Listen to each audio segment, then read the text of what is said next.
वदाय कृष्ण पृष्ठावृतले श्रीमते मधुसूदनाय वाकुचेति नाम्ने नमस्ते मधुसूदनाय भक्तिपाद प्रियाय दुर्लभ कृष्ण भक्ति में अति सरल कारण हरे कृष्णा कृष्ण कृष्ण हरे हरे हरे राम।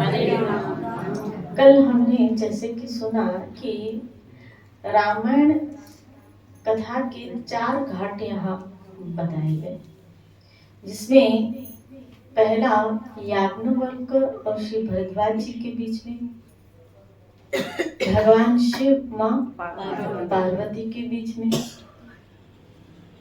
तुलसीदास और संत के बीच में, और चौथा कौन सा? कालभूषण और गरुड़ के बीच में। यहाँ एक बार प्रयाग में माघ मास में मकर स्नान, तो सब संत एकत्रित हुए भरद्वाज मुनि के आश्रम। वहां याज्ञवल्क्य है और हरि चर्चा हुई, सब संत जाने लगे, लेकिन याज्ञवल्क्य वहीं रुक गए। एक बार भरी मकर नहाए, सब मुनि आश्रम मन सिधाए। जाग बलक परम विवेकी, भरद्वाज राखे पद टेकी। श्री राधे। और एक भक्त है ना, वो हमेशा इस बात का पिपासु रहता है। किस बात का? कौन उसको हरि कथा सुनाए। उसकी क्या कान है ना, हमेशा प्यासे रहते, वो तृप्त नहीं होता। आपको आश्चर्य लगेगा, लेकिन एक भक्त कभी भगवान की कथा सुनते गाता नहीं, तृप्त नहीं होता। जैसे कोई व्यक्ति सुन सुन के क्या हो जाए, बोला बस वही तो राम है, वही तो है, वही तो। कितनी बार रामायण देखे, कितनी बार रामायण सुने, कितनी बार भागवत सुनिए, श्री राधे बोलिए। लेकिन भक्त हमेशा वही बातें भी उसको, क्योंकि मेरे हरि की है, जिससे हम प्यार करते हैं, उसकी बातें सुनने में बड़ा आनंद आता है। श्री राधे बोलिए। अब याज्ञवल्क्य मुनि वहां भरद्वाज जी के बैठ के, सब तो ऋषि मुनि चले गए, लेकिन ये नहीं गए इनके आश्रम से।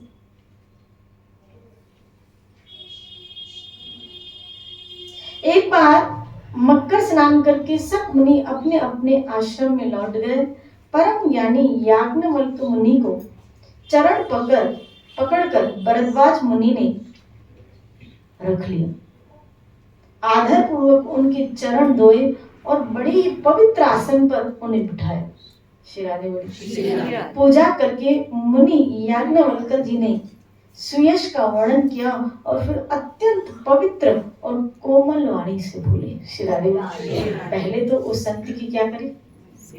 सेवा पूजा, उनके चरण धोए, फिर उनकी महिमा करें, प्रशंसा करें। जो बड़े लोग होते हैं ना, वो हमेशा प्रशंसा युक्त। याद रखना, कोई व्यक्ति डिग्री से बड़ा नहीं है, पद से बड़ा नहीं है, न डिग्री से बड़ा है, न पद से बड़ा है, लेकिन वो अपने बोल से बड़ा बन सकता है, वो अपने शब्दों से बड़ा बन सकता है। श्री राधे बोले। आप जितने बड़े शब्द यूज करते हैं, आप उतने बड़े बनते हैं। जितने सम्मानित शब्द यूज करते हैं, उतना सम्मान पाते हैं। याद रखना, व्यक्ति शब्दों से ही सम्मान पाता है। कभी कभी ऐसा बोलते ना, हमने इसने ऐसा बोला है, मेरे दिल से ये उतर गया। देखा, शब्दों से वो अपनी जगह खो बैठा, शब्दों से ही सम्मान पाता है और शब्दों से ही वो अपना सम्मान खोता है। अपनी जिंदगी में कभी ऐसे शब्द न बोले कि आप जो जगह बनाए हुए हैं वो जगह चली जाए। श्री राधे बोले। इसीलिए कभी कभी शब्द सरीखा ना बोल, शब्दों से व्यक्ति सम्मान पाता है।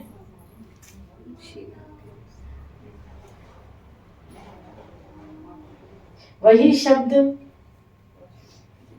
आप देखो, शब्द वही है, मुंह वही है, लेकिन तोड़ फोड़ के गाली बन जाते हैं। और वही शब्द, वही मुंह किसी की प्रशंसा बन जाती, किसी की महिमा कर देते। करो तो किसी की प्रशंसा करो, गंदगी क्यों फैलाए? अगर नहीं कर सकते तो कम से कम गंदगी तो नहीं फैलानी चाहिए। श्री राधे बोलिए। वैसे अपने रोड रास्तों में कचरा बोलते हैं। श्री राधे बोलिए, है ना? इससे अच्छा हम मौन रहे, बेस्ट। बोलो तो अच्छा बोलो, नहीं तो फिर मौन रहो, नहीं तो फिर मौन रहो। तो यहाँ पूजा करके मुनि याज्ञवल्क्य जी के सुयश का वर्णन किया भरद्वाज मुनि ने, और कोमल वाणी से बोले, हे नाथ, मेरे मन में बड़ा संदेह हुआ है। श्री राधे बोले, रामायण की एक कथा की शुरुआत कहाँ से होती है? कथा की शुरुआत कहाँ से होती है? जरूर इसमें वक्ता और श्रोता के बीच का आदान प्रदान है। जैसे परीक्षित और सुखदेव, परीक्षित ने प्रश्न किया और सुखदेव जी ने उत्तर। यहां भी आप देखिए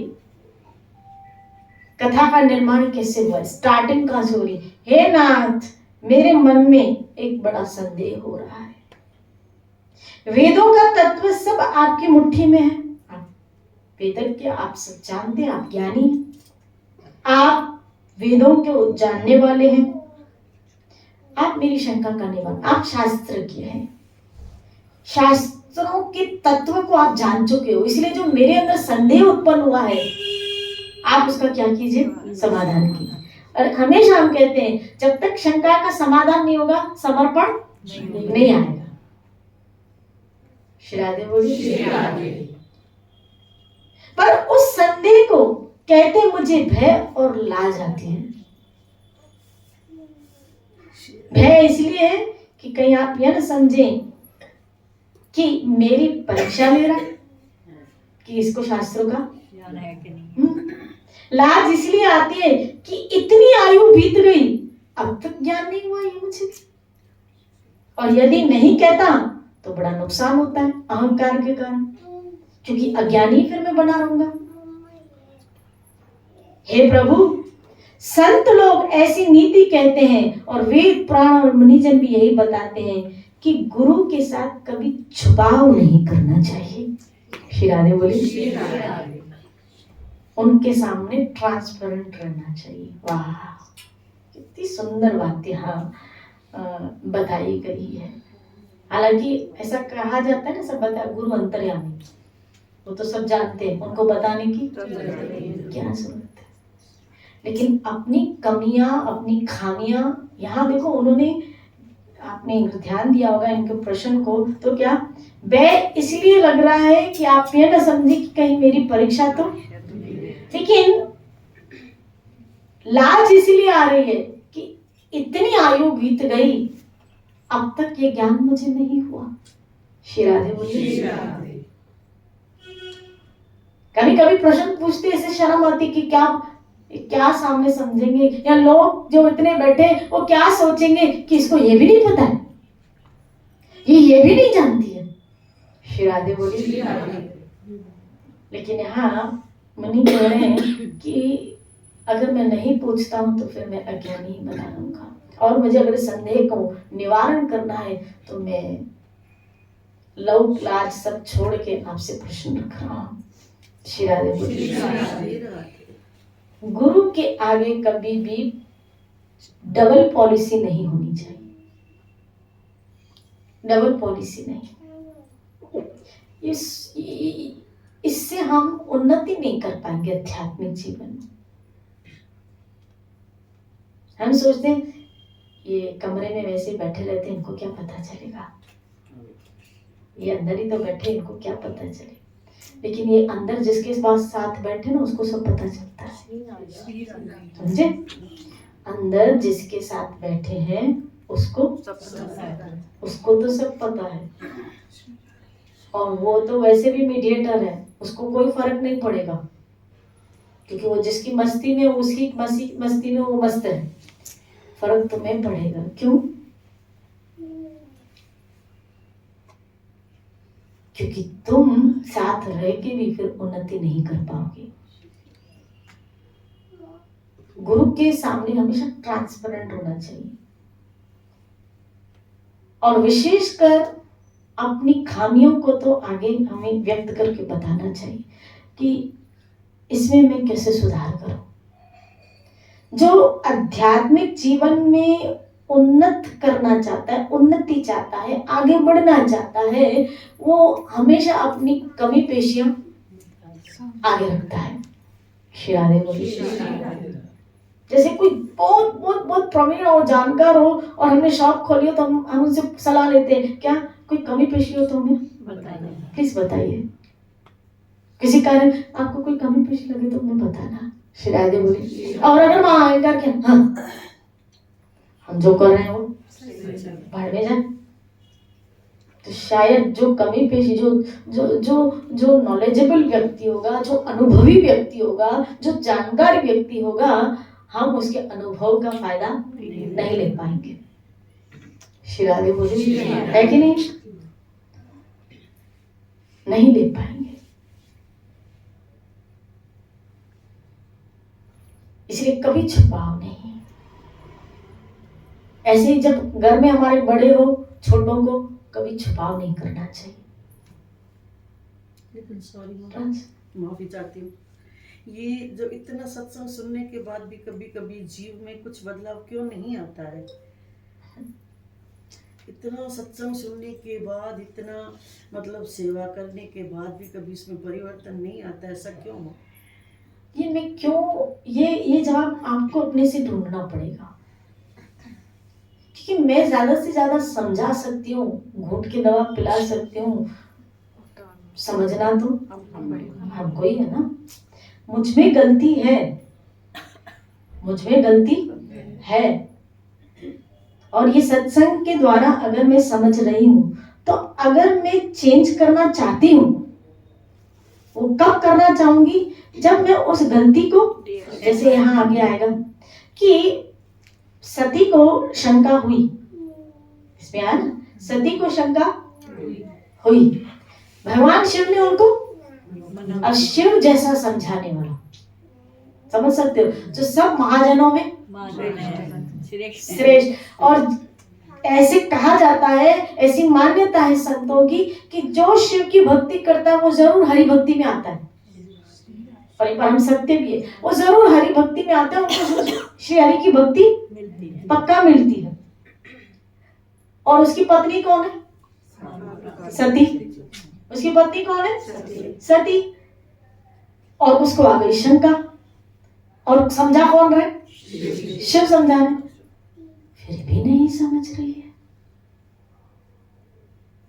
फिर भी परीक्षा लेने चल दी। श्री राधे बोली, आया ना ये, फिर भी परीक्षा लेने, हुआ क्या? उसी का तो संत समझा रहे, हम नहीं समझ रहे, तो फिर नुकसान किसका है? हमारा है। जैसे उस देह से उसको हाथ धोने पड़े, ऐसे हमें भी इस देह से हाथ धोने पड़ते हैं। चली जाएगी ना मनुष्य जीवन ऐसे, नहीं तो भजन करके उनका कहना मानते, अपने आप को परिवर्तन करते, तो आज फिर भगवत धाम में बैठेंगे, ईश्वर के धाम में जाके बैठेंगे। अगर उनकी बातें नहीं मानी तो वापस इस धरा पे भोगने के लिए हमको आना पड़ेगा। नुकसान तो हमारा ही होगा। अगर हम उनकी बात नहीं स्वीकार करते, उनकी बात नहीं मानते, नुकसान हमारा ही है।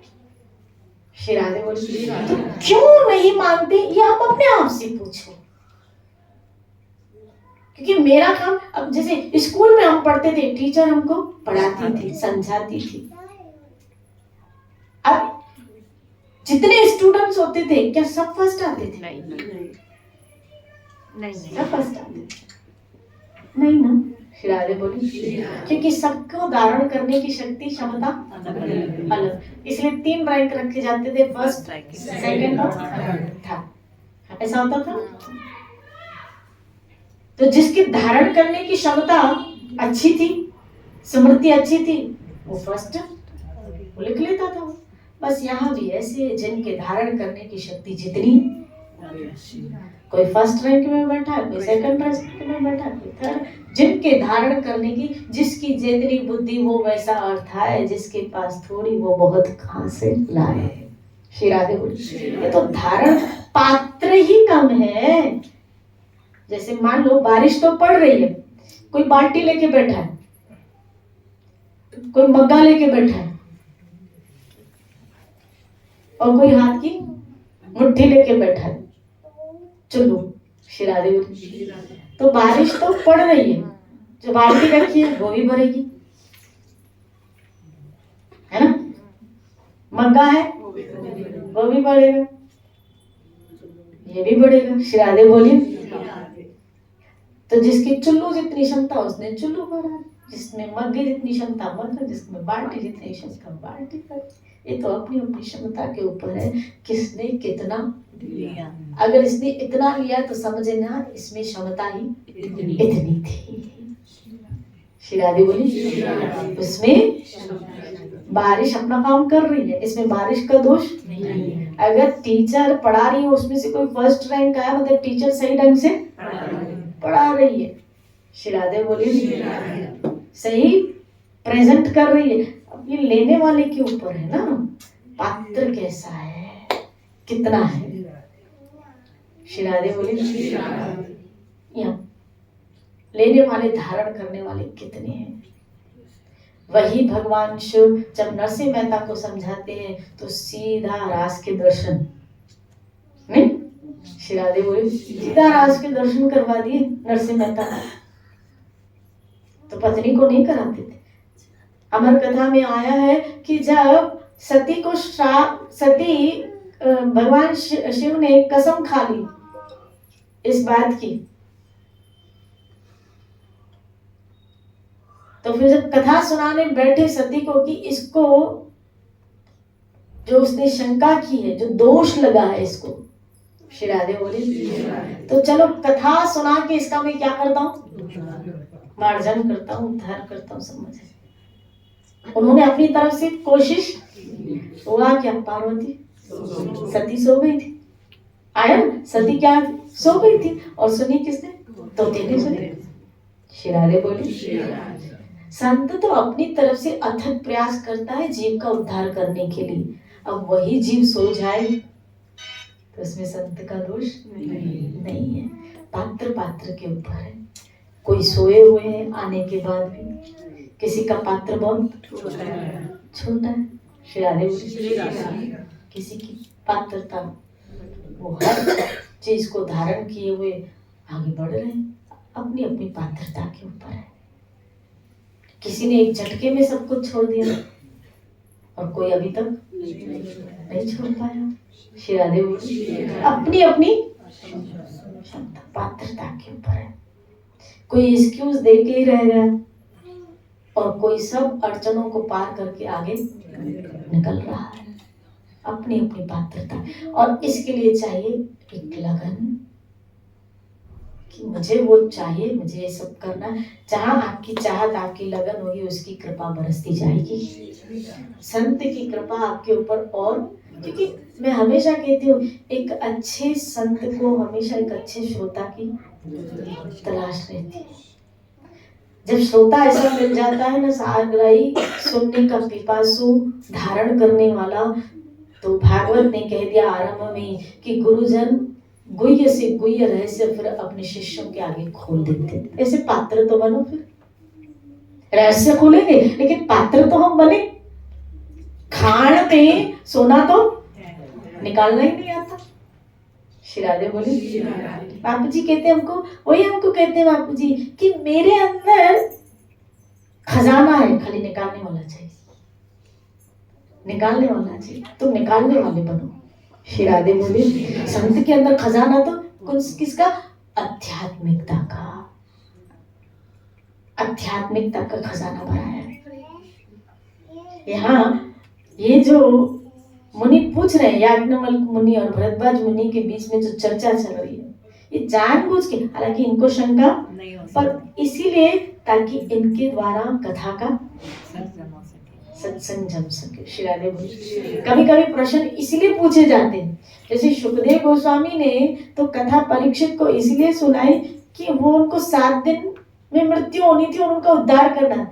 यहाँ ऐसा कुछ नहीं था।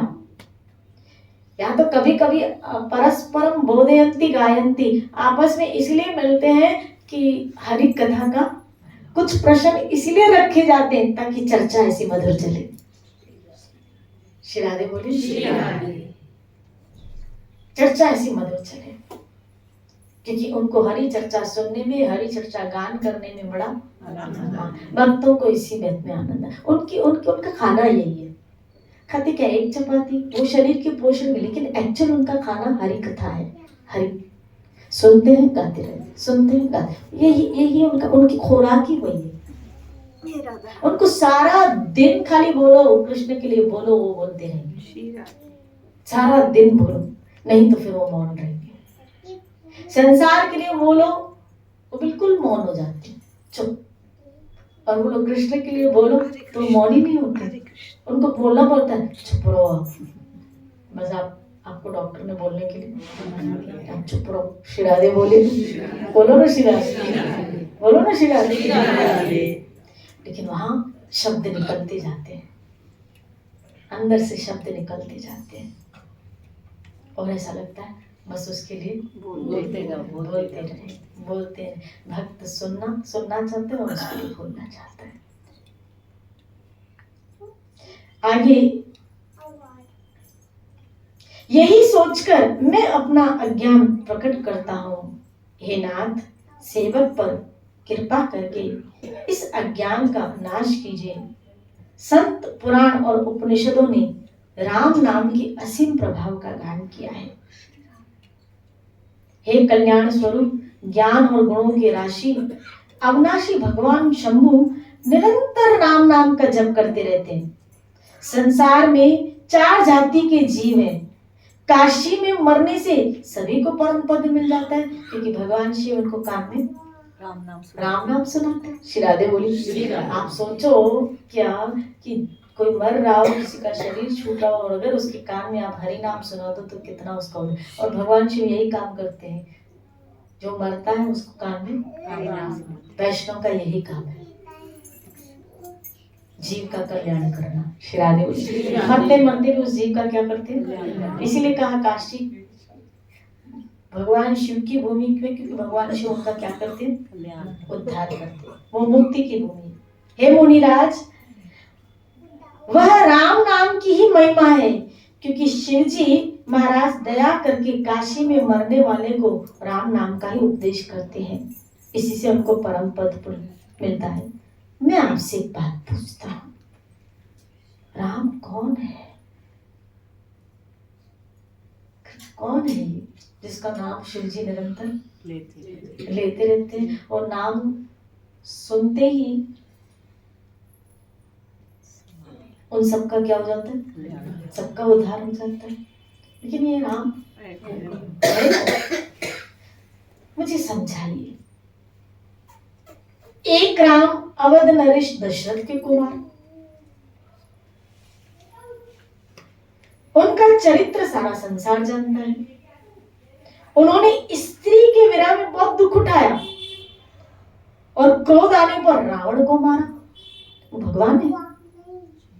स्त्री में इतना मोह और गुस्सा आया, भगवान को गुस्सा आया। या संतों को लिए कहा जाता है गुस्सा नहीं करना चाहिए। श्री राधे बोलिए।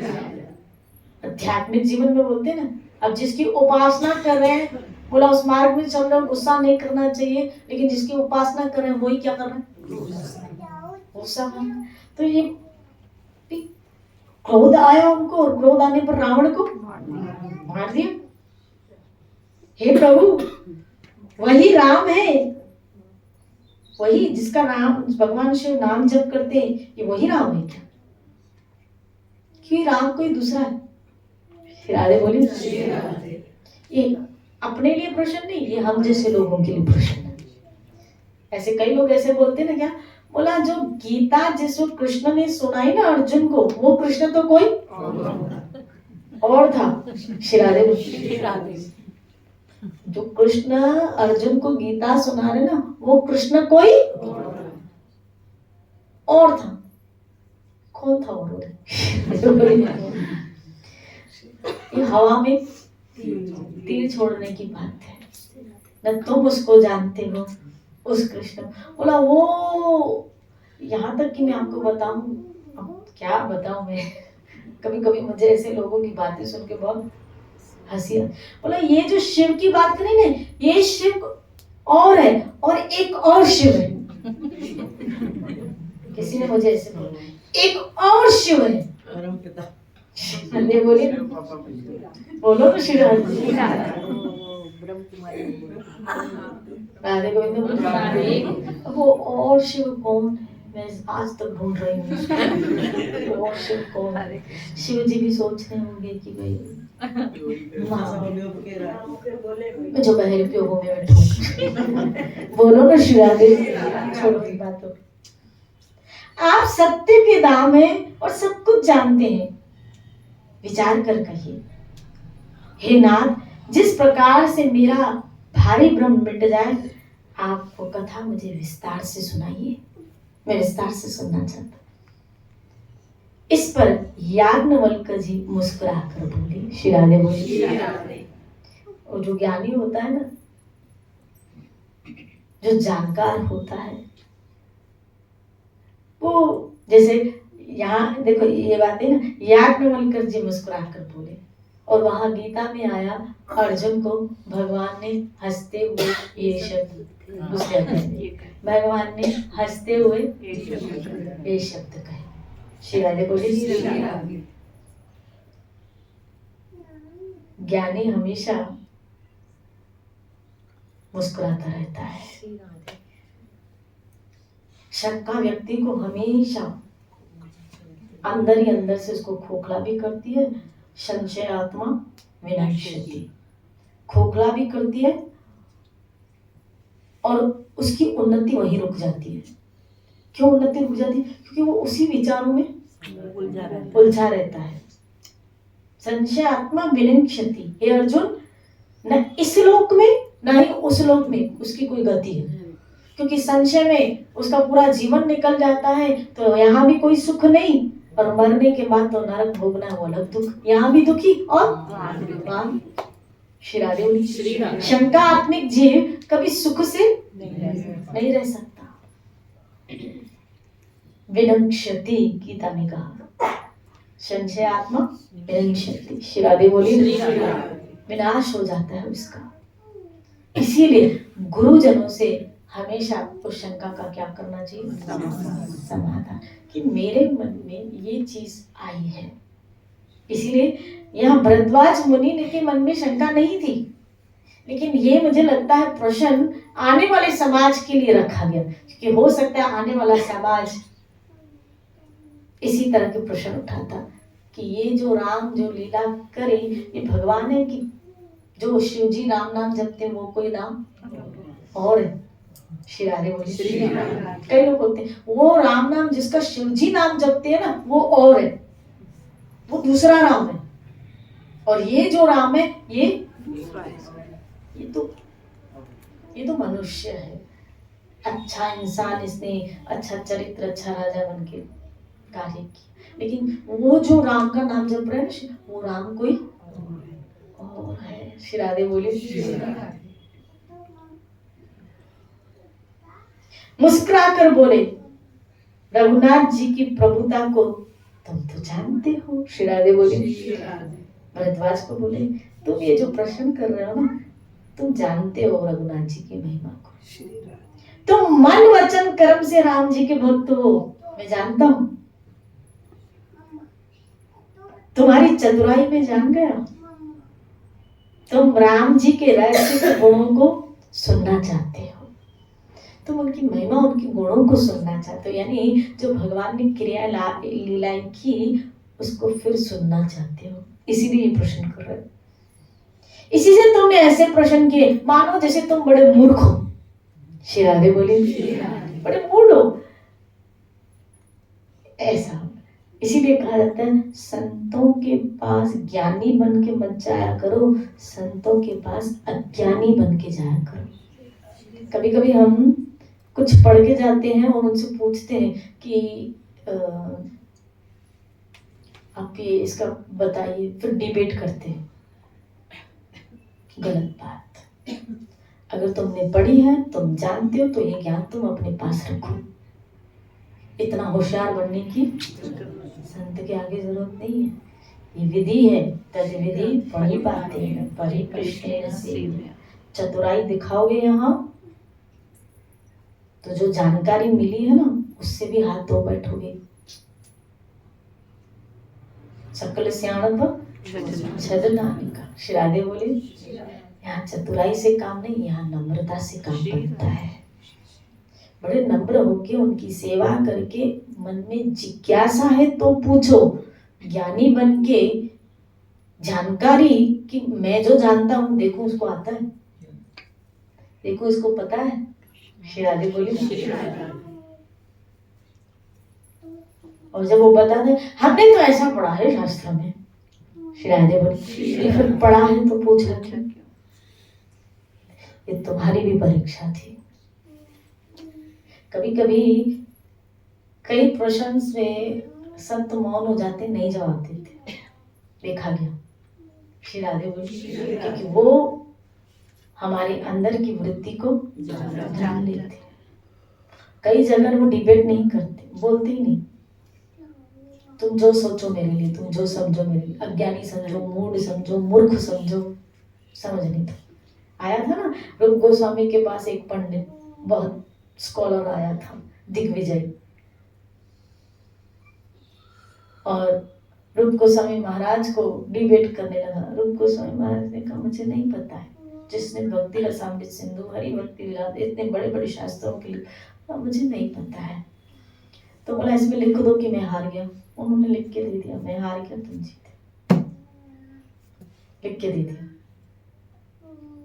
श्री राधे बोले लिख के दे दिया रूप गोस्वामी, जिन्होंने गोविंद देव जी को प्रकट किया। श्री राधे बोले लिख के दे दिया, मैं नहीं जानता हूँ, मैं हार गया और आप जीत गए।